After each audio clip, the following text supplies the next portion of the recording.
Assalamualaikum warahmatullahi wabarakatuh. Perkenalkan, nama saya Renata Zinski Margareta dengan NIM 24881090021 dari Prodi Manajemen Pendidikan Islam kelas 3A. Tujuan dibuatnya video ini adalah untuk memenuhi tugas mata kuliah Kepemimpinan Pendidikan Islam yang diampu oleh Bapak Wahyono MPDI. Di video kali ini saya akan menjelaskan atau memaparkan materi yaitu pemimpin sebagai pembina organisasi. Yang pertama adalah di bagian pendahuluan. Dalam suatu organisasi, keberhasilan tidak hanya ditentukan oleh struktur dan sistem kerja yang baik, tetapi juga oleh peran seorang pemimpin. Pemimpin yang memiliki tanggung jawab penting tidak hanya dalam mengarahkan, tetapi juga membina dan mengembangkan organisasi agar tetap adaptif, dinamis, dan produktif. Materi ini membahas tentang konsep organisasi, dinamika kelompok, serta bagaimana seorang pemimpin menjalankan perannya sebagai pembina organisasi. Materi yang pertama adalah pengertian organisasi. Organisasi berasal dari bahasa Yunani, organon, yang berarti alat atau tools. Kata ini termasuk dalam bahasa Latin yang menjadi organisatio dan kemudian ke dalam bahasa Perancis pada abad ke-14 menjadi organization. Organisasi adalah suatu wadah atau kesatuan sosial yang terdiri atas sekelompok orang yang bekerja sama secara sistematis, rasional, dan terpadu dalam rangka mencapai tujuan tertentu. Organisasi bisa berbentuk formal maupun informal dan mencakup berbagai bidang seperti pendidikan, bisnis, sosial, maupun pemerintahan. Menurut Stephen Robbins, organisasi adalah suatu entitas sosial yang secara sadar terkoordinasi, memiliki suatu batas yang relatif, dapat diidentifikasi dan berfungsi secara relatif kontinu atau berkesinambungan untuk mencapai suatu tujuan atau seperangkat tujuan bersama. Kemudian, selanjutnya adalah unsur-unsur dalam organisasi. Yang pertama itu adalah manusia atau people, yang merupakan unsur utama dalam organisasi karena manusia berperan sebagai pelaksana, penggerak, dan pengambil keputusan. Tanpa adanya manusia, organisasi tidak akan dapat berjalan. Kemudian, yang kedua adalah tujuan atau goals. Setiap organisasi memiliki tujuan yang dicapai bersama. Tujuan ini menjadi arah sekaligus pedoman dalam melaksanakan berbagai kegiatan organisasi. Kemudian yang ketiga adalah struktur. Struktur mengatur pembagian tugas, wewenang, dan tanggung jawab setiap anggota agar kegiatan organisasi dapat berjalan secara teratur, efektif, dan efisien. Kemudian yang keempat adalah kerjasama atau cooperation. Kerjasama menjadi kunci keberhasilan organisasi. Dengan adanya kolaborasi yang baik antar anggota, potensi masing-masing individu dapat disatukan untuk mencapai hasil yang maksimal. Dan yang kelima atau yang terakhir adalah lingkungan atau environment. Lingkungan meliputi faktor internal dan eksternal yang memengaruhi jalannya organisasi seperti kebijakan, budaya kerja, teknologi, serta kondisi sosial. Organisasi perlu menyesuaikan diri agar tetap relevan dan berkembang. Kemudian selanjutnya adalah dinamika kelompok. Pengertian dari dinamika. Dinamika adalah sesuatu yang mengandung arti, tenaga kekuatan, selalu bergerak, berkembang, dan dapat menyesuaikan diri secara memadai terhadap keadaan. Dinamika juga berarti adanya interaksi dan interdependensi antara anggota kelompok dengan kelompok secara keseluruhan, sedangkan kelompok adalah kumpulan orang-orang yang menciptakan kesatuan sosial yang mengadakan interaksi yang intensif dan mempunyai tujuan bersama. Dinamika kelompok adalah proses interaksi dan perubahan yang terjadi di antara anggota kelompok dalam mencapai tujuan bersama. Dinamika ini menunjukkan bagaimana kelompok bergerak, beradaptasi, dan berkembang. Dinamika kelompok mengacu pada pola-pola interaksi dan perilaku yang muncul di antara anggota kelompok saat mereka bekerja sama untuk mencapai tujuan bersama. Definisi ini mencakup berbagai aspek seperti komunikasi, kepemimpinan, konflik, kohesi, pengambilan keputusan, dan dinamika sosial lainnya yang mempengaruhi bagaimana kelompok beroperasi dan mencapai hasilnya.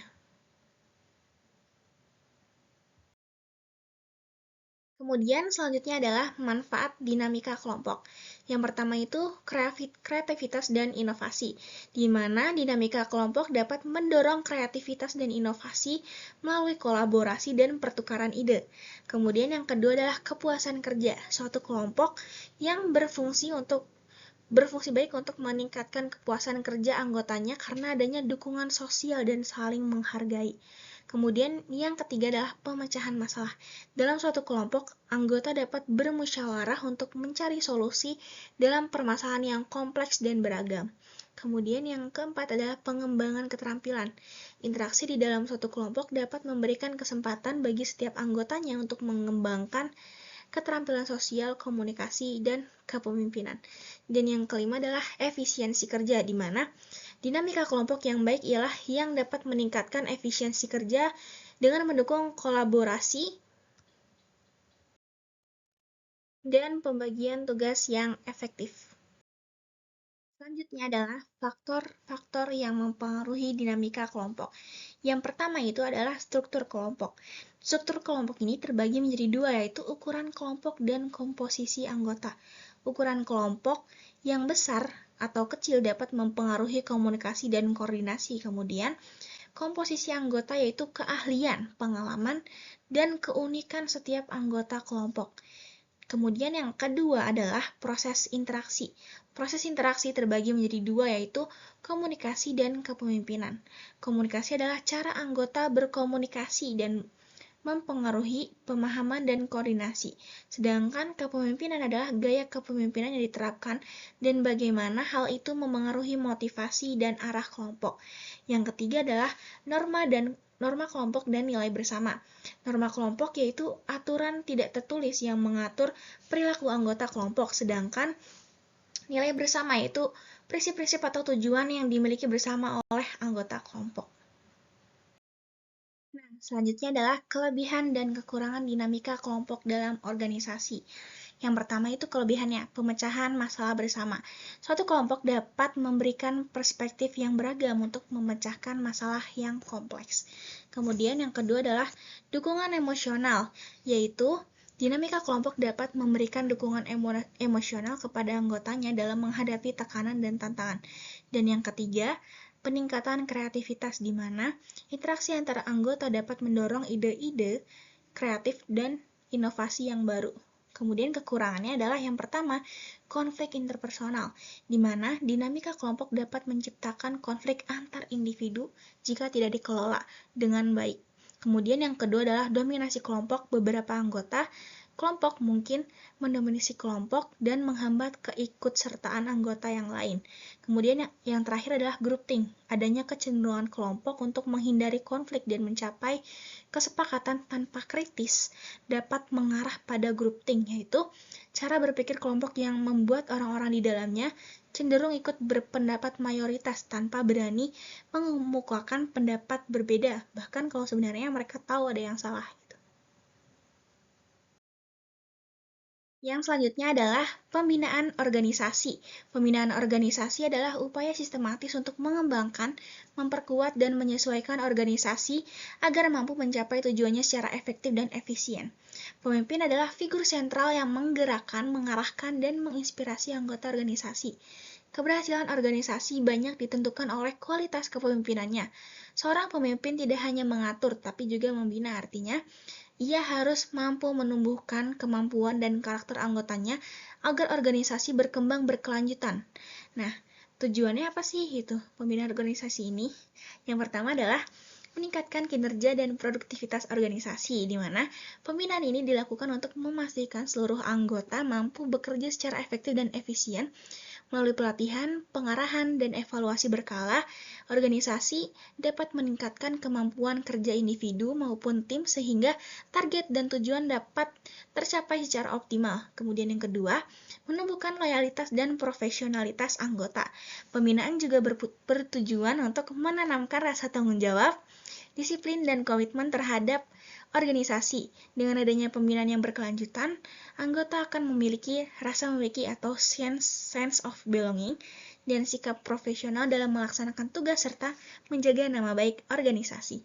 Kemudian yang ketiga adalah menciptakan suasana kerja yang sehat dan harmonis. Melalui pembinaan, organisasi berupaya membangun hubungan kerja yang positif antar anggota. Suasana kerja yang terbuka, saling menghargai, dan penuh kerjasama akan mendorong terciptanya lingkungan yang kondusif bagi pertumbuhan organisasi secara berkelanjutan.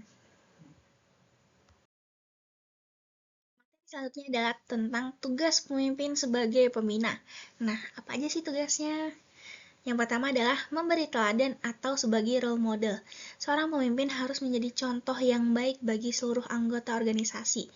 Sikap disiplin, integritas, dan tanggung jawab yang ditunjukkan pemimpin akan menjadi panutan dan motivasi bagi anggota untuk meniru hal yang sama dalam menjalankan tugasnya. Kemudian yang kedua adalah mengarahkan atau guiding. Pemimpin berperan dalam menuntun anggota agar memahami tugas, peran, dan tanggung jawab masing-masing. Dengan arahan yang jelas, anggota dapat bekerja sesuai tujuan organisasi dan menghindari kesalahpahaman dalam pelaksanaan tugas. Kemudian, yang ketiga, melatih dan mengembangkan atau coaching. Tugas pemimpin juga mencakup pembinaan kemampuan anggota, baik secara profesional maupun pribadi. Melalui pelatihan dan bimbingan yang berkelanjutan, anggota dapat meningkatkan kompetensinya dan berkontribusi lebih baik terhadap kemajuan organisasi. Kemudian yang keempat adalah membangun tim atau team building. Pemimpin bertugas menciptakan kebersamaan dan kerjasama yang solid antara anggota. Dengan menumbuhkan rasa saling percaya dan menghargai, tim akan lebih mudah bekerja secara kompak dalam mencapai tujuan bersama. Kemudian yang terakhir adalah mengawasi dan mengevaluasi, di mana pemimpin harus mengontrol jalannya pelaksanaan tugas agar sesuai dengan rencana dan standar yang telah ditetapkan. Selain itu, pemimpin juga memberikan umpan balik yang bersifat membangun untuk memperbaiki kekurangan dan meningkatkan kualitas kerja anggota. Nah, kesimpulannya adalah tujuan utama seorang pemimpin sebagai pembina organisasi adalah mewujudkan organisasi yang mandiri, solid, dan berdaya saing dengan anggota yang berkompeten, loyal, serta memiliki semangat kolektif untuk mencapai visi bersama. Pemimpin yang berperan sebagai pembina organisasi adalah kunci dalam menciptakan lingkungan kerja yang sehat, produktif, dan berorientasi pada pengembangan manusia. Dengan pembinaan yang terarah dan berkelanjutan, organisasi akan mampu bertahan, menghadapi perubahan, berinovasi, dan mencapai tujuannya dengan lebih efektif. Berikut adalah daftar referensi dari materi yang saya cantumkan dalam PowerPoint ini. Kemudian, sekian dari saya, kurang lebihnya mohon maaf. Wassalamualaikum warahmatullahi wabarakatuh.